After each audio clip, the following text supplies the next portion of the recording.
raras, raras y más raras. Instagram, @perdidos en el espacio 2003. Lunes, 22 horas. El tiempo es el que todo cura, borrando penas y amarguras. Soy Argos Geria, invitando a borrar penas y amarguras, buscando un mejor destino para nuestro país y el planeta, buscando un bello sino.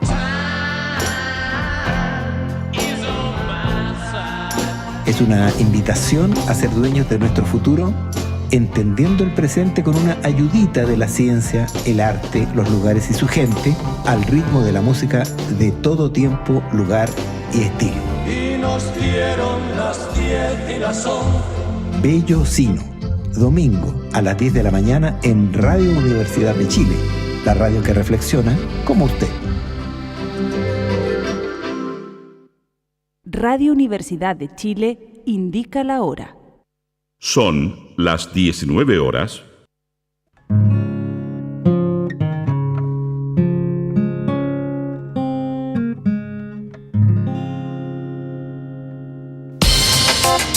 El Departamento de Prensa de Radio Universidad de Chile presenta Política en Vivo.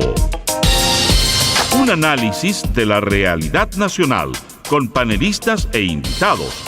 Conducen los periodistas Yasna Levín y Felipe Pozo. Producción, Tania González. Dirección, Patricio López. Política en Vivo, un programa de Radio Universidad de Chile en una transmisión conjunta con las radios que piensan y el diario electrónico diario.uchile.cl. ¿Cómo están? Muy buenas tardes, bienvenidas, bienvenidos a Política en Vivo en Radio Universidad de Chile para este día jueves, ya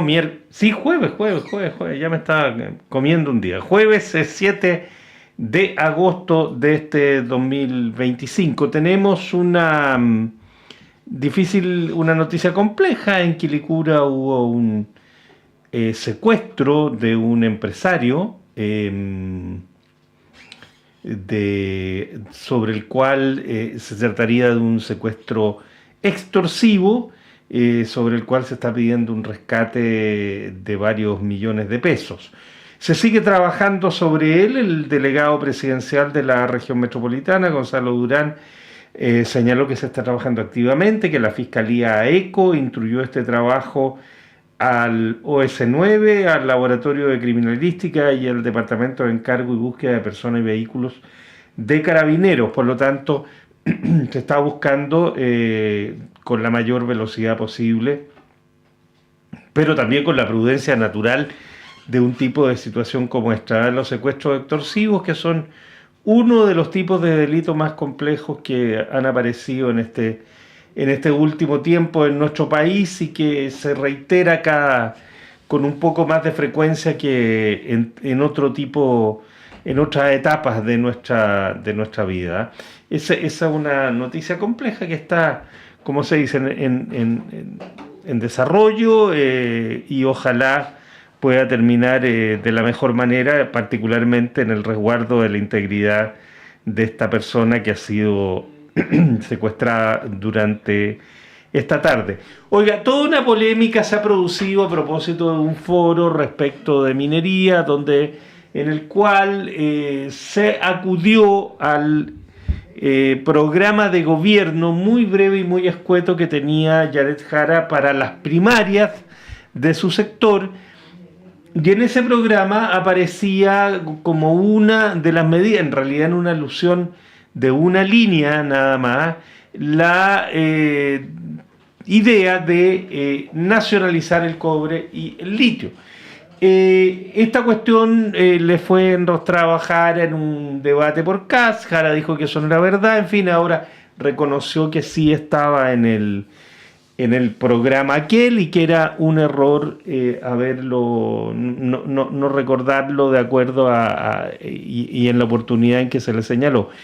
Pero insistió en que eso no va a estar ni es parte del programa que se está construyendo. De hecho, Luis Eduardo Escobar, que asume como vocero del grupo de economistas que está trabajando en ese programa, volvió a reiterar hoy día, no estará en el programa de gobierno de Janet Jara la nacionalización ni del cobre ni del litio. Aquí hay una cuestión que llama la atención, y perdónenme que me tome unos segundos en plantearlo, y es que se acude al programa que Janet Jara tenía para la primaria como el programa de Janet Jara. Bueno, el punto es que ese programa murió junto con el fin de la primaria. Fue señalado desde un comienzo, este no es el programa de la coalición. Hoy día, Janet Jara es la candidata de la coalición y por lo tanto no es el programa que presentó para las primarias el que rige en este momento. Más aún, si como se recordará, la persona que estaba a cargo de ese programa, que era Fernando Coloma, no forma parte del equipo de economistas que hoy día está desarrollando esa tarea. Por lo tanto, estamos en presencia de una nueva construcción, así lo han dicho todos, y que tendrá que ser evaluada de acuerdo a lo que se nos proponga al país a partir de los próximos días.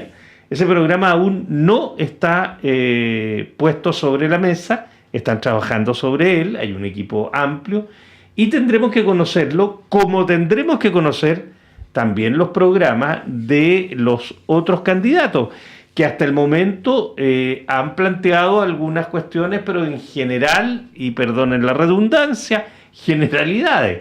Tampoco conocemos un programa acabado de los candidatos Kast, Kaiser. Matei ha avanzado un poco más, pero hasta ahí, hasta un punto en que no tenemos sobre la mesa algo que nos indique, mire, este es el programa de cada uno.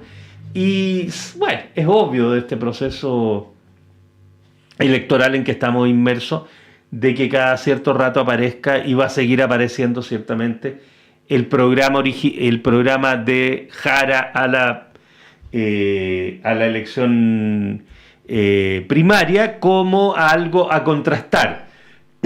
Eso se va a terminar el día que esté sobre la mesa el nuevo programa, el que representa a la coalición, que recordemos tiene 10 partidos, y que se podrá contrastar, si es que aparecen también, con los programas de los otros candidatos que hoy día están planteando su opción de ir a la presidencia de la República. ¿Se acuerda usted que ayer o anteayer, ya los días se me... A propósito que estamos en este tema, ya los retomaremos en la segunda vuelta, pero muy, muy escuetamente. ¿Se acuerda que el expresidente de la República, Eduardo Frei, señaló que era un grave error de la democracia cristiana respaldar a Jara y que lo consideraba como una traición a los principios del Partido Demócrata Cristiano, y que por lo tanto él no apoyaba a Jara, y etcétera, etcétera, y que se mantenía siendo militante de la democracia cristiana, que no pensaba renunciar, pero que él consideraba lo que ya he dicho, ¿no es cierto?, esta suerte de traición a los principios. Sin embargo, hoy día se le recordó algo que es muy obvio, ¿no? En la última campaña presidencial, cuando fue derrotado por Sebastián Piñera Eduardo Frei, el Partido Comunista apoyó formal y públicamente su campaña. Y el entonces candidato Eduardo Frei aceptó con gusto y participó el Partido Comunista de esa campaña. Entonces, hoy día la diputada Carol Cariola le recordaba esa circunstancia y le decía, en su última campaña no tuvo reparos en que el PC le entregara su apoyo ante esta arremetida de Frei en contra de esta decisión de la democracia cristiana de respaldar la campaña de Janet Jara. En otros temas, yendo rapidito, fíjese que se acuerda que se había hablado mucho que se terminaban, y esto es una muy buena noticia para mis colegas de la tercera edad, que se terminaban las tarjetas de coordenadas para las transacciones bancarias, esas que hemos usado todos durante tantos años. Bueno, se iba a terminar su uso ahora para solo utilizar sistemas digitales, ¿no? Para este tema. Se ha prorrogado la Comisión para Mercado Financiero, resolvió que se prolongue por un año más el uso de estas tarjetas, previniendo justamente las dificultades que puedan tener las personas mayores en el uso de ellas, porque es un poquito engorroso a veces el manejo de todas las claves y de todas las cuestiones que se piden para estos efectos, y que se aproveche este tiempo de prórroga para que los bancos generen una forma de uso lo más amigable posible e ir entregando antecedentes de manera de que las personas vayan teniendo un mucho mejor manejo de estos mecanismos y les sea más fácil. Y a propósito de tarjeta, la otra tarjeta que ha estado en conversación y que ha generado una suerte de ¿cómo llamarla?, de dicotomía de ideas en torno a su uso, es el pase escolar, ¿no? La TEM. Esa tarjeta que permite pagar a las personas que están siguiendo cursos en cualquiera de las etapas de la educación formal, pagar menos en la locomoción colectiva. Había salido una resolución de Contraloría diciendo que la tarjeta era para usar solo respecto de cuestiones relacionadas con el estudio, desplazamientos relacionados con el estudio, y como restringida de lunes a viernes en cierto horario. Eso el gobierno, a través del Ministerio de Educación y el propio Ministerio de Transporte, señaló que no era así, que esta tarjeta sirve para todo el año, todos los días, todo el día. Es desde 1982 que está vigente la normativa de aquella tarjeta, es un poquito antigua, y por lo tanto resulta necesario una modernización de esta normativa, y el gobierno se ha comprometido a hacerlo para que quede mucho más claro cuáles son las finalidades. Pero por el momento es evidente, la tarjeta es para desplazamientos que tengan que ver con cualquier actividad de carácter educativo, y rige todo el año y todos los días. Y un par de cositas más muy, muy rápidas. Déjeme decirle que en materia internacional se están viendo un par de cosas que pueden ser un poquitito más esperanzadoras en torno a la guerra rusa o a la invasión rusa a Ucrania. Se va a producir un encuentro la próxima semana en Arabia Saudita, en Emiratos Árabes Unidos, de Donald Trump y de Putin. Recuerden ustedes que ayer hubo una reunión de funcionarios, de altos funcionarios de gobierno de ambos países, en la perspectiva de encontrar una salida, un alto al fuego a la situación que se está dando en Ucrania. Por el momento no estaba claro si a esta iba a poder asistir en esta reunión el presidente de Ucrania. Al principio Rusia estaba muy reticente a eso, luego ha flexibilizado esa posición, y es posible que al final este encuentro en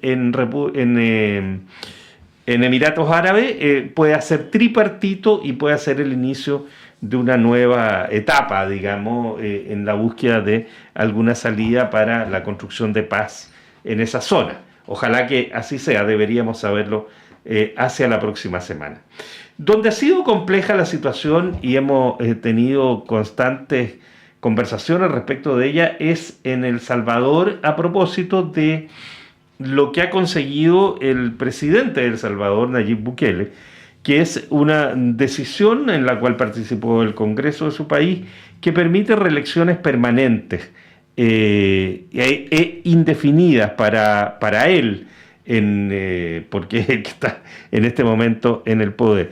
Cuestión que ha sido muy cuestionada y que había sido advertida hace algún tiempo, tanto en el año pasado como a principios de este año, por la Organización de Derechos Humanos Amnistía Internacional, quien ha dicho, entre otras, por boca de su director regional adjunto para las Américas, que esta práctica que busca concentrar el poder en el Ejecutivo incrementa el riesgo de violaciones a los derechos humanos y que imponga, y se corre el riesgo de que se impongan otras reformas en el futuro sin tomar en cuenta a la población y a sus derechos. Es un tema complejo que tiene distintas ramificaciones tanto en lo político institucional, pero sí en la preocupación respecto de la salvaguarda de los derechos humanos. Vamos a conversar de esto, y no solo de El Salvador, sino que darle una miradita un poquitito a la región, con la investigadora regional de Amnistía Internacional, Irene Cuellar, quien ha tenido la gentileza de aceptar esta conversación. Irene, muy buenas tardes, mucho gusto de saludarte, bienvenida. Hola, ¿qué tal? Mucho gusto, gracias por la invitación. Al contrario, el gusto es nuestro, Irene. Y partamos por lo de El Salvador. ¿Cómo se puede caracterizar lo que ahí ha ocurrido, esta situación en que a través del Congreso, es decir, a través de un mecanismo institucional, Bukele logra instalar una fórmula que le permitiría estar en el poder hasta que lo sigan religiendo? Bueno, digamos que lo que ha sucedido en El Salvador ha sido un proceso gradual, pero a partir de 2021, cuando el partido oficialista gana la mayoría en la Asamblea Legislativa, es donde empezamos a ver una serie de modificaciones en el proceso de creación y modificación de la ley en términos generales. Uno de los primeros actos que hace la Asamblea Legislativa, digamos, liderada por el oficialismo, es destituir de manera ilegal a lo que en ese momento era la Corte, la Sala de lo Constitucional de la Corte Suprema de Justicia y el fiscal general. A partir de ahí vemos una serie también de transformaciones de la misma Asamblea. La Asamblea antes sigue estando conformada por diferentes comisiones en las que se ven diversos temas, y a través de los años había tenido cierta apertura a recibir propuestas de otros actores de la sociedad de El Salvador, organizaciones de sociedad civil. También tenía conversaciones con sectores como la empresa privada, en este proceso normal de elaboración de la legislación. A partir del año pasado, una de las reformas que se introdujo fue la modificación o la manera en la que se iba a poder modificar la Constitución. Anteriormente se necesitaban de dos asambleas legislativas diferentes para hacer una modificación a la Constitución. Una primera modificación se presentaba por la primera Asamblea Legislativa, y para que esa modificación entrara en vigor tenía que ser ratificada por la siguiente Asamblea Legislativa, no por la misma. Eso cambió el año pasado y se ratificó en enero de este año. Y ahora la Constitución puede ser modificada por la misma Asamblea Legislativa siempre y cuando tenga mayoría calificada. Eso en el caso de El Salvador pues se cumple desde 2021 con un solo partido, que es el partido oficialista. Esto ha permitido hacer una serie de modificaciones. Lo vimos con mucha preocupación en el tema de legislación penal y procesal penal. Ha habido una serie de salvaguardas que se han ido eliminando sin discusión. Por lo general, las modificaciones a la legislación entran en la sesión plenaria y no se discuten. Hay una suerte de, yo diría, como de puesta en escena de los diputados oficialistas justificando el porqué de las modificaciones. Pero en realidad no hay una discusión con otros partidos políticos que hay representación en El Salvador, al menos de dos partidos políticos diferentes, pero claro, no representan fuerza con la cual el oficialismo tenga que sentarse y negociar. Tampoco lo vemos con otros actores sociales, como organizaciones de sociedad civil, empresa privada, como decía anteriormente. Es básicamente decisiones que se toman de forma unilateral y sin mayor discusión. El último ejemplo es este, ¿no? Uh-huh. Estamos conversando con la investigadora regional para las Américas de Amnistía Internacional, Irene Cuéllar. Irene, sabemos, y es muy difundido, la situación carcelaria de El Salvador. Pero antes de preguntarte en particular sobre eso, y en particular sobre la opinión de Amnistía Internacional de esta suerte de prestación de servicios que hace El Salvador recibiendo presos de otras nacionalidades, en fin, llevados desde Estados Unidos, por ejemplo, te quería preguntar más en general con la situación global de derechos humanos en El Salvador, con la situación de los derechos civiles, de las personas, etcétera. ¿Cómo se ve esa circunstancia hasta ahora? Bueno, desde 2000, nuestro último informe, digamos, general de El Salvador, lo lanzamos en diciembre de 2023, donde hacíamos un análisis de los últimos 4 años. Básicamente abarcaba el primer periodo presidencial de Nayib Bukele. Y lo que destacábamos en ese informe era básicamente 2 cosas. Una, un abandono de este enfoque de seguridad pública con un enfoque más integral. Uh-huh. Y ahora pues totalmente punitivo, y también una tendencia hacia el cierre del espacio cívico.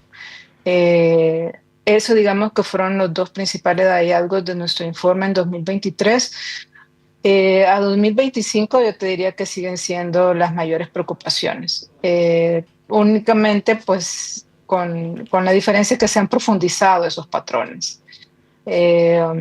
Ahora en el 2025 lo que hemos visto es una profundización del cierre del espacio cívico, con la criminalización ahora de personas defensoras.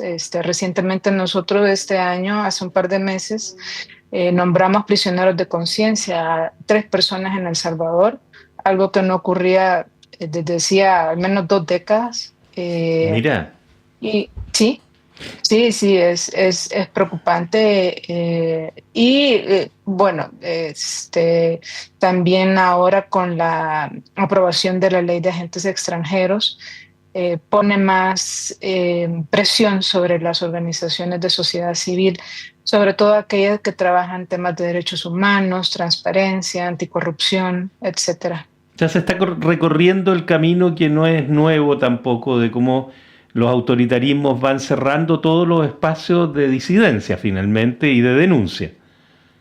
Exactamente, eso es lo que hemos estado alertando en los últimos años y bueno, este año particularmente ha sido bastante duro para estos colectivos, los activistas, los periodistas. El Salvador ahora es uno de los países en los que actualmente hay al menos 40 periodistas exiliados. Es importante mencionar que esta ola no inicia este año. Se han ido identificando personas que han estado saliendo de El Salvador hacia otros países por un tema de acoso, vigilancia, por un temor ahora más que nunca real de ser criminalizados simplemente por ejercer sus derechos.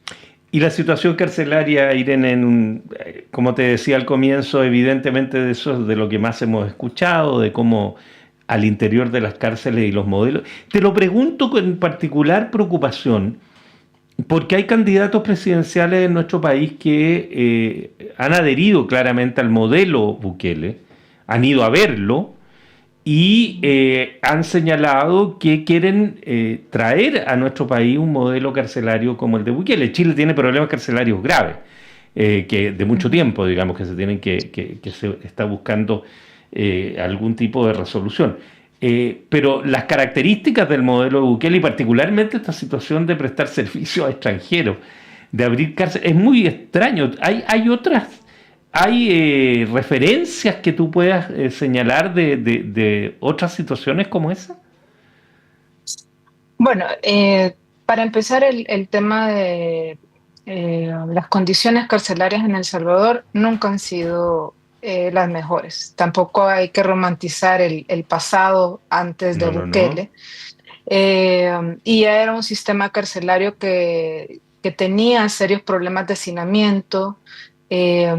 Había también en el pasado una serie de denuncias sobre el control de las prisiones por parte de, digamos, grupos criminales, y eso había llevado a gobiernos anteriores a tomar medidas extraordinarias en relación al manejo y la administración de las cárceles.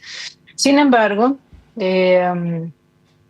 con la entrada de Bukele y específicamente con la instauración del régimen de excepción, la situación se ha agravado. Antes del régimen de excepción, el sistema penitenciario de El Salvador rondaba las 30.000 personas detenidas. Ahora estamos hablando de casi 110.000 personas con las mismas instalaciones. Eso significa que el problema de hacinamiento en ningún momento se ha mejorado, sino que incluso se ha empeorado. Y eso lleva también a una serie de condiciones de falta de salubridad, falta de atención médica. La mayoría de muertes bajo custodia del Estado que se han reportado en estos últimos años han sido básicamente por dos razones. Una, muertes violentas, es decir, personas que han muerto a causa de palizas que han sido realizadas o por custodios o por otros privados de libertad. Y la otra razón ha sido el tema de falta de atención médica. Personas que han sido detenidas y que no han recibido, que ya sufren la mayoría de algún tipo de enfermedad, como hipertensión, diabetes, entre otras, y no han recibido sus tratamientos mientras han estado privados de libertad. Tratamientos básicos, es decir, recibir tu medicamento para la presión arterial, ¿no? Entonces, esa situación no se ha agravado, a pesar de los continuos señalamientos de parte de organizaciones locales e internacionales, e incluso de mecanismos de protección regional y universal.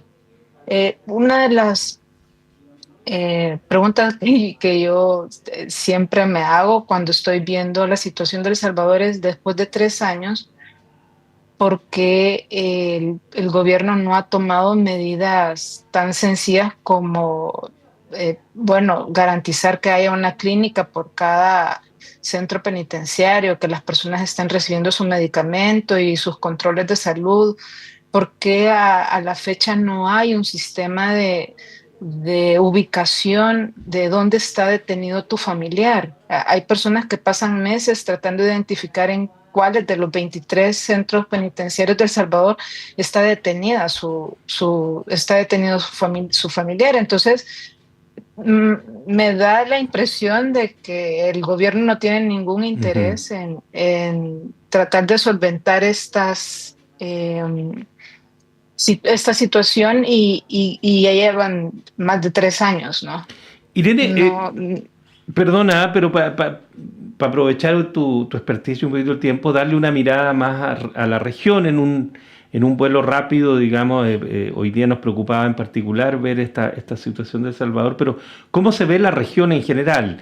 ¿Cómo se ve la situación de Venezuela, la de Nicaragua, Colombia, Argentina, nosotros, Chile, digamos? ¿Cómo ve Amnistía el desarrollo de las políticas de derechos humanos en nuestros países? Bueno, en realidad la región está severamente golpeada por una regresión en esta materia. Estamos viendo cómo la población en general está cuestionando a los gobiernos y a los políticos tradicionales, ¿no? Y la deuda que sienten que tienen en relación a sus necesidades y a sus demandas que no han sido cumplidas. En ese contexto es fácil caer en estos discursos populistas que prometen soluciones sencillas a problemas muy complejos. Y en el caso de El Salvador, pues el tema de seguridad era uno de los problemas más preocupantes para la población. Yo diría que para los gobiernos o para los países o los políticos que tratan de querer emular el modelo de Bukele yo diría que es difícil. Si vive de un país en el que hay un sistema de pesos y contrapesos y en el que hay un respeto mínimo por los derechos humanos de la población. No hay otra manera de tener un modelo como el que promueve Bukele. Yo también diría que en países en los que el tema de la delincuencia y la violencia por grupos criminales es una preocupación, no me arriesgaría a hacer comparaciones porque El Salvador es el país más pequeño de la región, o si no es el segundo o el tercero más pequeño de la región. Dos, la estructura criminal que azotaba a la población salvadoreña es muy diferente a las estructuras criminales de países mucho más grandes, como México, en el caso de los cárteles de droga, o en Venezuela, por ejemplo, o en Colombia. No puedes comparar la dinámica tampoco de la estructura y las redes que tienen. Y luego el tamaño mismo del país. No es lo mismo tener una política de mano dura y un régimen de excepción en un país de 21,000 kilómetros cuadrados, que es pequeño y, digamos, casi todo concentrado en la capital también. Entonces, creo que hay que hacer un poco más de análisis serio, con datos también.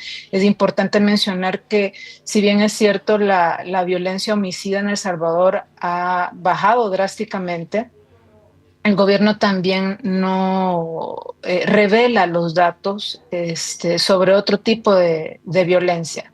La violencia feminicida, por ejemplo, o otros delitos como la extorsión, el robo, la violación, etcétera. Entonces, creo que también es fácil decir o caer en estos discursos y en estas soluciones populistas sin tomar en cuenta otros elementos en el análisis. Irene Cuéllar, investigadora regional para las Américas de Amnistía Internacional, te queremos agradecer la gentileza de haber destinado estos minutos para nuestro programa, Irene. Mucho gusto y muchas gracias de nuevo. A ustedes, mucho gusto, gracias. Volviendo a nuestro país, y antes de irnos a la pausa, déjenme contarles que el fiscal regional de Rancagua, junto a la PDI con efectivos de la PDI, están realizando diligencias al interior del Mineral Teniente, en particular en la zona Teniente Andinita y Teniente 7, donde se produjo el derrumbe que lamentablemente cegó la vida de 6 trabajadores, haciendo todo el recorrido de los túneles, de las normas, de las formas, de cómo se está construyendo. Incluso explicaba el propio fiscal Cubillo que se está fotografiando, revisando las mallas de protección, los penos en la zona en que no se puede entrar por seguridad. Dijo que iban a trabajar con drones, etcétera, etcétera. O sea, una exhaustivísima revisión para intentar encontrar los elementos que permitan dilucidar el origen de este derrumbe tan fatal y tan costoso en vidas humanas. Además, señaló el fiscal Cubillo que probablemente este trabajo vaya a demorar todo el día de hoy y un par de días más. Por lo tanto, la expectativa de reanudar faenas en el Teniente sigue teniendo un compás de espera. Felizmente hasta aquí el fiscal ha sido pródigo en ir informando, cuestión que es muy importante dentro de evidentemente las cautelas que debe tener una investigación de esta naturaleza, pero es muy importante que quienes están investigando vayan entregando antecedentes que permitan tener, ¿no es cierto?, una idea acabada de lo que ahí está ocurriendo y de cómo esto va progresando en algo que nos golpeó muy duramente como país y que tiene consecuencias, por cierto, en la principal actividad económica de Chile. Así que en eso va esta investigación que es tan relevante para todos nosotros, ¿no? Eso les quería, antes de irnos a la pausa, contar. Vamos a eso, a una pausa y ya seguimos conversando en Política en Vivo.